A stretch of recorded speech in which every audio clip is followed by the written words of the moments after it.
బ్యాంకుకి ఒక chit fund కంపెనీకి మధ్య తేడా ఉంటుందా ఉండదా అన్నది తెలుసుకోవాలంటే మార్గదర్శి చిట్ ఫండ్ కంపెనీ ఒక చక్కటి ఉదాహరణ.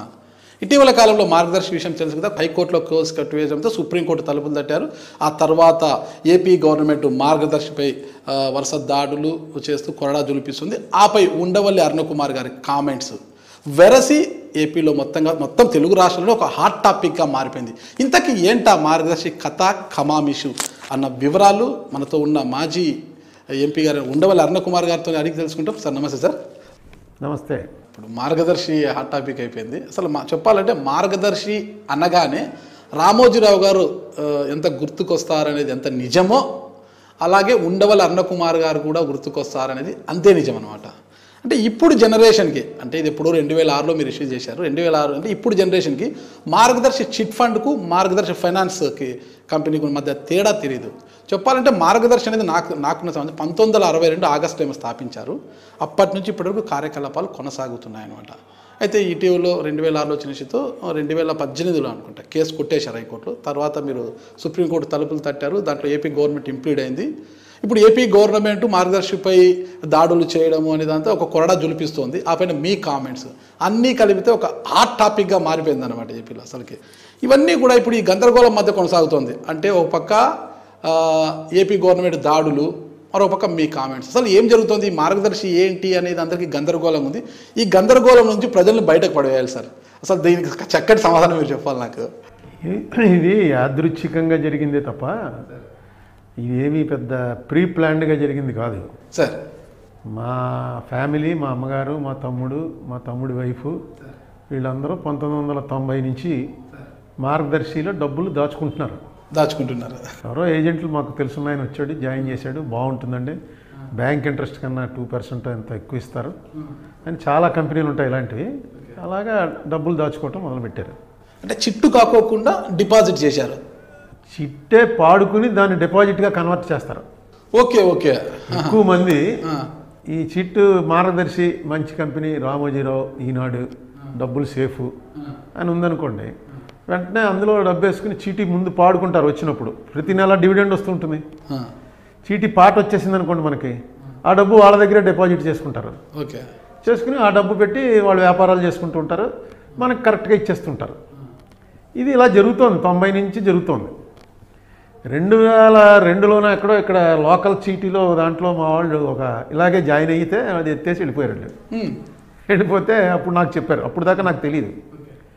చెప్తే నేను అన్నాను, ఇంక ఇలాంటి వాటిలో పెట్టకండి మీరు డబ్బు పెడితే కోఆపరేటివ్ బ్యాంక్లో, మన ఆర్యాపురం కోఆపరేటివ్ బ్యాంక్ అంటే మా ఇంటి పక్కనే ఉంటుంది, అందులో పెట్టుకోండి, లేకపోతే స్టేట్ బ్యాంక్లో పెట్టుకోండి, నేషనలైజ్డ్ బ్యాంక్లో ఉండాలి.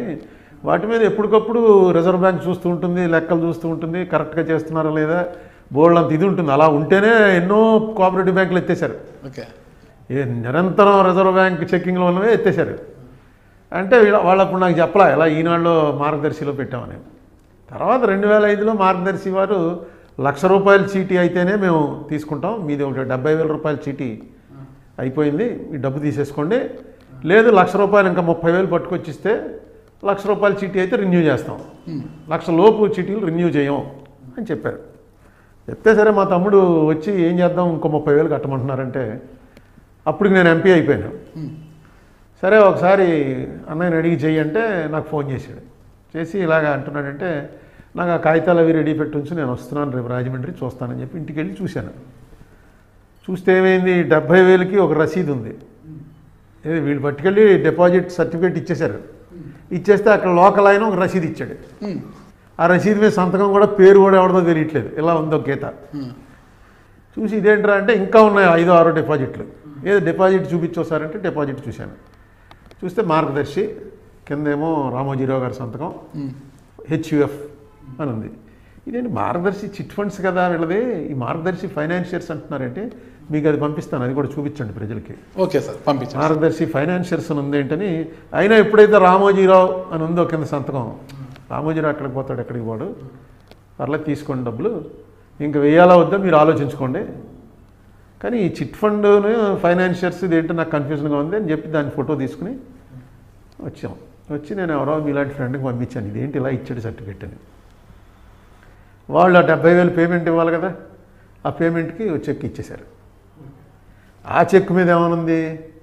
రామోజీరావు సంతకమే, ప్రొప్రైటర్ అనుంది. ప్రొప్రైటర్ అనేటప్పటికి మీరే రెస్పాన్సిబిలిటీ. అంతే, correct. Proprietor, partnership, limited company 3 రకాలు ఉంటాయి. ప్రొప్రైటర్ చేసేటువంటి వ్యాపారంలో ఎన్ని అప్పులు చేసినా ఆ ప్రొప్రైటర్ దివాళా తీసాడంటే అవన్నీ పోయినట్టే. వాళ్ళ తమ్ముళ్ళకి, అన్నలకి, వాళ్ళకి ఎన్ని ఆస్తులున్నా అవన్నీ పోయినట్టే. దివాళా తీసినా, చచ్చిపోయినా, ఏం జరిగినా సరే ప్రొప్రైటరీ కన్సర్న్ అంటే అతను ఉన్నంతకాలమే. అతను ఏమన్నా మనకు తనఖా పెడితే తనఖా మీదకి వెళ్ళొచ్చు తప్ప, ప్రామిసరీ నోట్ రాసి ఇచ్చిన వాడు చచ్చిపోయాడు అనుకోండి, అతనికి ఆస్తులు ఏమి లేవనుకోండి, మన డబ్బు పోయినట్టే. ఓకే. అదే కంపెనీ అనుకోండి, ఆ కంపెనీ ఆస్తులు వాటి మీదకి వెళ్ళొచ్చు. కంపెనీ అంటే ఒక జ్యూరిస్టిక్ బాడీ. అదే పార్ట్నర్షిప్ ఫర్మ్ అయితే మీ పార్ట్నర్స్ మీదకి వెళ్ళొచ్చు. ఓకే. ప్రొప్రైటర్ అంటే మీదే సంతకమే లెక్క. నేను ఏంటి రెండు ఇంత తేడా వచ్చింది? హెచ్యుఎఫ్ అని ఇక్కడ రాశారు, ప్రొప్రైటర్ అని ఇక్కడ రాశారు. ఈ రెండు ఏంటని తెలుసు. నాకు ఫ్రెండ్స్ లాయర్లు, ఆడిటర్లు చాలామంది ఉన్నారు. మీరు లాయర్ అయ్యారు సార్? నేను లాయర్ అయినా నేను రెగ్యులర్ కోర్టుకి వెళ్ళి ప్రాక్టీస్ చేసి తక్కువ. ఎప్పుడు ఈ మధ్య వెళ్తున్నాను కానీ బాగా తక్కువ. సరే, వెళ్ళిన వాళ్ళంతా చూసి ఏం చెప్పారంటే, నూనెను ఇది తప్పిది, ఈ ఆయనకి రామోజీరావు గారికి కలెక్ట్ చేసేటువంటి హక్కు లేదు. ఓకే. డిపాజిట్లు కలెక్ట్ చేయడం అనేది 1997లో అనుకుంటాను రిజర్వ్ బ్యాంక్ ఆఫ్ ఇండియా యాక్ట్కి చిన్న అమెండ్మెంట్ ఇచ్చి ప్రోహిబిట్ చేశారు. చేసి ఓన్లీ ఇన్కార్పొరేటెడ్ అంటే కంపెనీలు మాత్రమే, అవి కూడా రిజర్వ్ బ్యాంక్కి తెలియజేసి కంపెనీలు మాత్రమే ఇలా వసూలు చేయడానికి అర్హత ఉంది తప్ప ఇంకెవరూ చేయకూడదంటే చాలా క్లియర్గా. ఒకవేళ మీరు చేయదలుచుకుంటే ఎవరి దగ్గర చేయొచ్చు అన్నది కూడా క్లియర్గా ఇచ్చారు. 21 మంది, మీ పెళ్ళం తమ్ముడు, మీ సొంత తమ్ముడు, మీ అన్నయ్య, అవన్నీ రాశారు. 45S ఒకసారి చూడండి, అందులో ఎక్స్ప్లెనేషన్లో క్లియర్గా రాశారు. హెచ్యుఎఫ్లో సభ్యుడి దగ్గర అప్పు చేయొచ్చు. ఓకే. మీ జాయింట్ ఫ్యామిలీ ఉంది, వాడి దగ్గర డిపాజిట్ తీసుకోవచ్చు మీరు. లేదు మీ తమ్ముడు జాయింట్ ఫ్యామిలీగా లేకపోయినా మీ తమ్ముడు వాళ్ళదే 21 పేర్లలో వీళ్ళ దగ్గర మాత్రమే డిపాజిట్లు తీసుకోవడానికి అవకాశం ఉంది. ప్రజల దగ్గర డిపాజిట్లు తీసుకోవాలంటే ఖచ్చితంగా అది ఇన్కార్పొరేట్ అయి ఉండాలి, రిజర్వ్ బ్యాంక్ దాంట్లో లిస్టులో పెట్టాలి. ఓకే అని రూలు. సరే, అది చూసేటప్పటికి నాకు ఇదేంటిది రామోజీరావు గారు ఇంత ఇదిగా చేయటం ఏంటని నేను వెంటనే రాజశేఖర రెడ్డి గారికి చెప్పాను. ఏమంటే రామోజీరావు గారిది ఇలా ఉందంటే ఆయన కూడా నమ్మలే. ఇదేం తేడా, ఎక్కడో ఏదో పర్మిషన్ తీసుకుని ఉంటాడు, రామోజీరావు ఇలా ఇంత బ్లండర్ ఎందుకు చేస్తాడే అన్నాడు. ఏమో ఇంత క్లియర్గా చెప్తున్నారండి, ఇదిగో పలానాయన వాళ్ళ పేర్లు చెప్పేటప్పటికి వాళ్ళు చెప్పారా? నాగరాజు చెప్పాడా? చూశాడా నాగరాజు అంటే ఒకసారి మాట్లాడండి సార్ నాగరాజు తోటి. సరే, మొత్తానికి చూస్తే ఇది టోటల్గా ఇల్లీగల్. ఓకే. క్లియర్గా ఉంది. అందులో ఏంటంటే ఎంత వసూలు చేశారో అంతకు రెట్టింపు ఫైన్ కట్టాలి, 2 ఏళ్ళు జైలు శిక్ష. ఇది ఎందుకు పెట్టారంటే అప్పుడు అన్ని కంపెనీలు ఎత్తేస్తున్నారు. ఈయన అప్పుడు అడిగితే అప్పటికే 60 నుంచే కలెక్ట్ చేస్తున్నాడు ఈయన. రిజర్వ్ బ్యాంక్ వాళ్ళు అడిగితే వాళ్ళకి రాసి ఇచ్చేసాడు, నేను ఆపేస్తున్నాను, ఓన్లీ ₹1,00,000 పైవి చీటీలు ఆపడం కష్టం కాబట్టి నాకు కొంచెం టైం కావాలి కాబట్టి నాకు 2 ఏళ్ళు 3 ఏళ్ళు టైం ఇవ్వండి, మొత్తం వెనక్కి ఇచ్చేస్తానని ఆయన రాసినటువంటిది. ఆ టైం అయిపోయి 3 ఏళ్ళు అయింది, ఇంకా ఆయన వసూలు చేస్తూనే ఉన్నాడు. సో నేను వెళ్ళి ఏం చేశానంటే, ఇది రిజర్వ్ బ్యాంక్కి సంబంధించిన విషయం కాబట్టి చిదంబరం గారి ఆఫీస్కి వెళ్తే ఆయన లేడు. ఆయన ఆఫీస్లో లెటర్ ఇచ్చి మళ్ళీ ప్రెజర్లు వస్తాయి. నాకు రామోజీరావు గారి ఇన్ఫ్లుయెన్స్ తెలుసు. మళ్ళీ నాగరాజు ఫోన్ చేస్తాడు, ఏంటో అక్కడ కాగితం పెట్టేవట తీసేసుకొని, ఇలా రకరకాల ప్రెజర్లు వస్తాయని ఢిల్లీలోనే ప్రెస్ మీట్ పిలిచి వెంటనే ప్రెస్కి చెప్పేస్తే అయిపోయిందిగా మన బాధ్యత. ప్రెస్కి చెప్పేసి ఇది ఆ ప్రెస్ కూడా చాలా జాగ్రత్తగా చెప్పాను, ఇది అబద్ధం కావాలని కోరుకుంటున్నాను, నేను దొరికితే ఒకసారి చూడండి, అది వేయండి, బాగుంటుంది, ఇంట్రెస్టింగ్గా. ఇదంతా కూడా నాకు వచ్చిన ఇన్ఫర్మేషన్ అంతా అబద్ధం కావాలని కోరుకుంటున్నాను. రామోజీరావు గారు లాంటి వ్యక్తి ఇలాంటి ఇల్లీగల్ వ్యవహారాల్లో డెలివరీగా వెళ్ళిపోతే ఏం మెసేజ్ వెళ్తుంది? అందుకని ఇది అబద్ధం కావాలని కోరుకుంటున్నానని చెప్పాను. నా వరకు అయిపోయింది అసలు, నిజంగా అది అక్కడతోటి క్లోజు. ఇప్పుడు మీరు ఒక్క మాట అన్నారు సార్ మధ్యలో, రామోజీరావు గారు ఎంత ఇన్ఫ్లుయెన్స్ చేయగలరో నాకు తెలుసు అన్నారు. ఆయన ఒక వ్యాపారవేత్తగా, ఒక మీడియా అధినేతగా అంత ఇన్ఫ్లుయెన్స్ చేయగలుగుతారంటారా? ఆయన మీడియా అధినేతగానే మాట్లాడతాడు ఏ కేసు వచ్చినా సరే. ఓకే. ఆయన ఎవరినైనా కొట్టాడనుకోండి, మిమ్మల్ని కొట్టాడనుకోండి, మీరు నన్ను కొట్టారు అని పోలీస్ స్టేషన్లో కంప్లైంట్ ఇస్తే వెంటనే ఆయన ఏం చెప్తాడంటే, నేను పేపర్ ద్వారా అన్నీ తీసుకొచ్చి ప్రజల్లో జరుగుతున్నటువంటి అరాచకాలన్నింటినీ ప్రభుత్వం దృష్టికి, ప్రభుత్వ అరాచకాలని ప్రజల దృష్టికి తీసుకొస్తున్నానన్న కోపంతో నాగరాజు అనేటువంటి అతను ప్రభుత్వ ఆఫీసులో ఎక్కడో కానిస్టేబుల్గానో లేకపోతే ఏదో పనిచేస్తున్నాడు, వచ్చి నన్ను కొట్టి నేనే కొట్టానంటున్నాడు. ఇది కేవలం రాజకీయమైనటువంటిది, ఏది పెట్టినా ఈనాడు తీసుకొస్తాడు ఆయన. ఓకే, ఎందుకలా?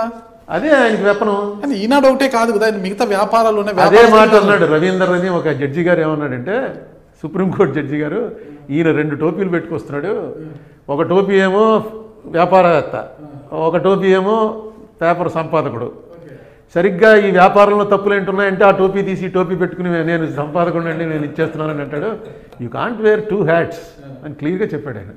ఇంకో మాట అన్నాడు, రాజశేఖర రెడ్డి మీద అంతా కూడా ఎక్స్పోజ్ చేస్తున్నానని, కక్ష కట్టి నన్ను ఎలా చేస్తున్నాడంటే, ఎందుకు కట్టడు? నువ్వు నీ చేతిలో కళ ఉంది, నువ్వు ఆయన చేసే తప్పులు చూస్తున్నావు, ఆయన చేతిలో ప్రభుత్వం ఉంది, నువ్వు చేసే తప్పులు బయట పెడతాడు. కరెక్ట్, ఎవరి బలం వారిదే కదా, ఎవరి బలం వారిదే.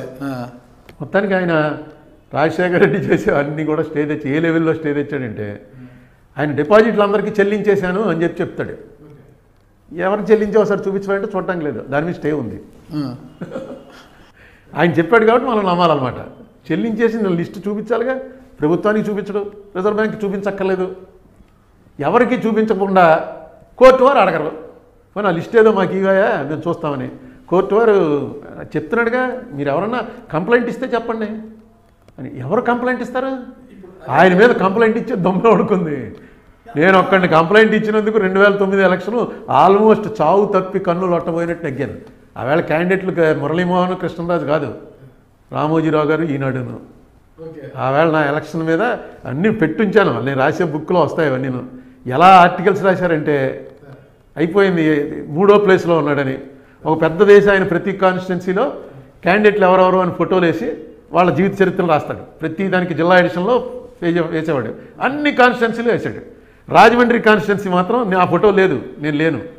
ఓన్లీ పోటీ బిట్వీన్ మురళీమోహన్, కృష్ణరాజు, సోమవీర్రాజు, ఇలా 3 రాశాడు. కాంగ్రెస్ క్యాండిడేట్ లేడు, అసలు పోటీలోనే లేడు. ఏ రకమైనటువంటి ప్రెషర్ ఇచ్చారంటే, సరే మీరు గవర్నమెంట్లో ఉన్నారు, 2009 రెండోసారిగా పోటీ చేస్తున్నారు, మీ వెనకాల రాజశేఖర రెడ్డి గారు ఉన్నారు, ఒక శక్తివంతమైన నాయకుడు రాజశేఖర రెడ్డి గారు ఉన్నప్పుడే రామోజీ గారు మిమ్మల్ని టార్గెట్ చేశారు కదా. ఈరోజు మీరు ఒక